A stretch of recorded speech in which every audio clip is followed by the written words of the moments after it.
Well, with reports today of £6.8 billion worth of bonuses going to city workers this year, banks are still seen by many as enemy number one. But how about this for an idea? For those who want to avoid them, Don Littlewood's found another way to save and borrow money, as long as you don't mind becoming a bit of a banker yourself. Bailouts in the billions, poor saving rates of less than 1%. It's no wonder people are turning away from the banks and going online to find a new way to invest or get a loan. It's called peer-to-peer lending, and it's people like you and me bypassing the banks and lending and borrowing from each other, using the power of the World Wide Web. Many of these peer-to-peer lending sites have sprung up across the globe, with the UK's biggest being Zopa. It claims competitive deals for borrowers and higher rates of return for investors. There's no bank guarantee, but you can choose who you loan to. And your investment is going to be spread out amongst different borrowers. Let's say you had £1,000 to loan out. That could be spread amongst 10 different people. So your chances of a default are actually reduced. Simon Merrick has lent a total of £5,000 via peer-to-peer lending over the last 3 years, and in that time he's made over £1,000 in interest. After a small fee, he gets on average 7% returns on his loans. I wasn't very happy with the amount of interest that was being paid to me by the banks for my savings. In fact, it was so small, I think some of the rates were 0.1%.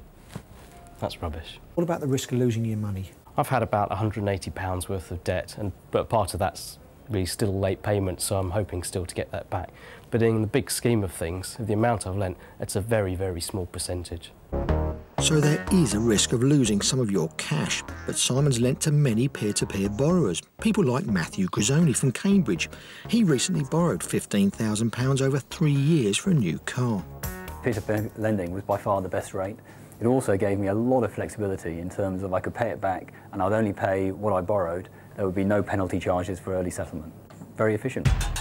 Zopa says that its borrowers are vetted and that any bad debts are chased by debt collection agencies similar to those used by big banks. But this type of banking is more risky. You see, unlike the big banks, these peer-to-peer lending sites aren't governed by an official regulator, like the Financial Services Authority. So, if you run into problems, you've got no one to take your complaint to. And on top of that, as they're not officially recognised, you're not guaranteed any government compensation if they go bust. Borrowing using these sites has increased dramatically over the last 5 years. Roughly around about 75 million actually changed hands.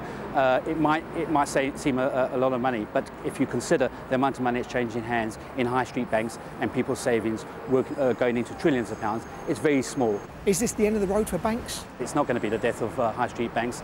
People like bricks and mortar that they can walk in and invest their money, but people will still want that security.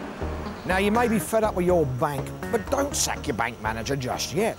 Consider this as a complement to your investments, rather than putting all your eggs into one basket. And if you do decide to take the plunge with peer-to-peer lending, just remember, be prepared to make some losses as well as some gains.